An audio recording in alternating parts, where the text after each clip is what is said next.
Okay, here we are in rider L as in Larry, the right to inspect and right to cancel. Let's read our note at the top, and I'm glad you're listening to the audio because it says the audio will discuss when this rider is most often used. However, note that it is designed to have the buyer maintain the right to inspect and cancel. Because of this, it should be used when a FARBAR quote-unquote regular, not the as-is contract is employed. The right to inspect and cancel is built into the as-is contract. There is a right to inspect and a right to cancel, but not exclusively. Well, we'll talk about that in a second. In the regular contract, right, it's when we have under paragraph 9 repair limits built into the contract that the seller has agreed to or obligated themselves to, then it can be it's a different situation than the as-is contract. The phrasing in this rider allows the buyer to still cancel the contract when they find issues in their sole discretion. That's the key word in the as-is contract, is that if the buyer's looking to get out of the contract during the inspection period, it is at their sole discretion. The regular contract does not have that verbiage, whereas this would amend that to include that phrase in their sole discretion with the property.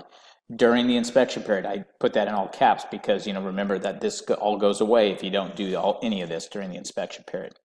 If the buyer fails to meet and report during the inspection period, then they lose the right and they accept the property as is.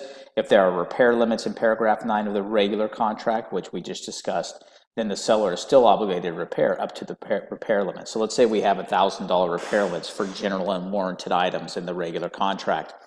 And during the inspection, something comes up that is inside that $1,000 limit.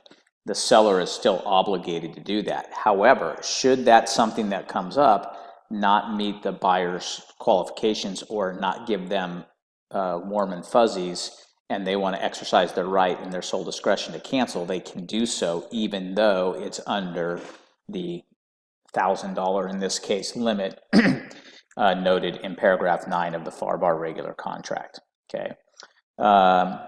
If you represent the buyer and wish there to be repair limits obligating the seller, then use the FARBAR regular contract. And if you further wish the buyer to have the right to still cancel the contract at their sole discretion, then you would use this rider along with it. So that's kind of the motivation behind this, using this contract. Now, again, if someone presents this to you and represent the seller, understand what it means. All right. So look at it from that perspective as well. All right, so paragraph 1 is basically replacing the paragraph 12 of the FARBAR contract, which is the buyer's right to inspect. Again, it's just stating that, so let me ask you, let me state this. If there was something in paragraph 12A that said 10 days, and here it's amended to say 15 days, which you can either write that in or leave it blank, then it's 15 days. Then this would have precedence because it replaces that, right? Now, likewise, if the other one said 20 and this says 10, then this will replace it still, and you'd be down to 10 days to have your inspection. So this would have, this would trump the other portion in there because it replaces it, and that's what paragraph 1 says. Once again, if the contract is terminated and doesn't go to closing, the buyer shall still have obligation to repair any damages that the inspector caused. 3, I have this in red. This is because it's important if buyer determines in buyer's sole discretion. They're all important, by the way, but this is that sole discretion verbiage we spoke about earlier in the overall view above, that this adds the sole discretion verbiage that gives the buyer the right to get out of the contract. Then paragraph 4, if the buyer elects to proceed with the contract or just ignores their time frames and doesn't do their inspections and report, then we're going to remain under contract, and basically if they did that and reported items, then those things need to be repaired, and the seller would still be obligated. Here's what we referenced earlier. Then seller shall pay up to the applicable amounts required by paragraph 9A, subparagraph 1, 2, or 3, and that's the 3 different repair limits we talked about. And I think the previous class on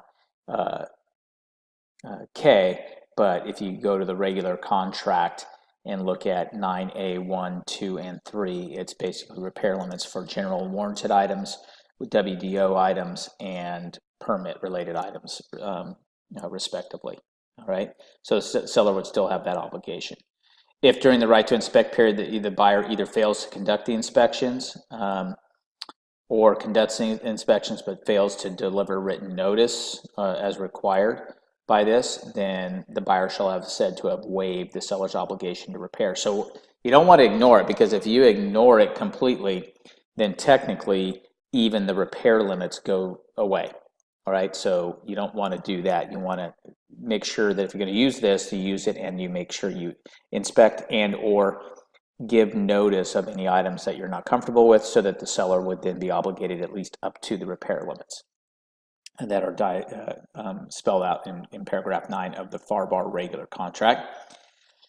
And then if the contract, again, just restated one more time, if the contract does not close, the buyer still has to return the property to its condition. So again, this is a way to take a FARBAR regular contract where there are repair limits, and sometimes those repair limits, by the way, could be 0, but don't think that that necessarily makes it an as-is, because we will, and if you're listening to this, probably already do have a class online about how to use the FARBAR regular and put zeros in the repair limits to totally remove the buyer's right to just cancel unilaterally.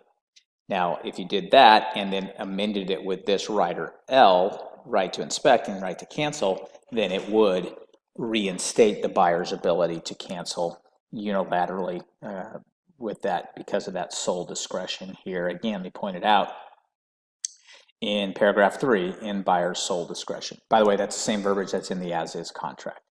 So again, that's when you would use this. If you have any questions, you get presented it and you represent the seller, make sure you understand what it means.